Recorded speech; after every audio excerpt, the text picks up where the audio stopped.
Good day mga kahalo. Smoke gray nga ang titimplahin natin ngayon. Bali nag-base lang po tayo sa white at nilagyan po natin ng black.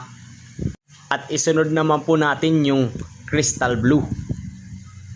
Bali itong tatlong kulay lang to ang gagamitin natin. Ma-achieve na po natin yung kulay ng smoke gray. Pagkatapos nga nating maglagay ng tatlong kulay ay hahaluin na po agad natin ng mabilisan para makita po agad natin yung resulta ng kulay.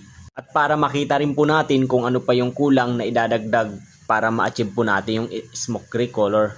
At sa mga nagtatanong kung anong pintura itong hinahalo natin, ito po ay Domino Quick Dry Enamel Paint. Isa sa mga quality na product ng Base Color Retail. At sa mga nagtatanong kung para saan ito pala ang regular na pintura para sa wood at saka sa metal. Quick dry enamel, ito kasi yung pinakamadaling i-apply sa kahoy at saka sa bakal. Hindi siya mahirap ipintura, i-brushman or i-roller.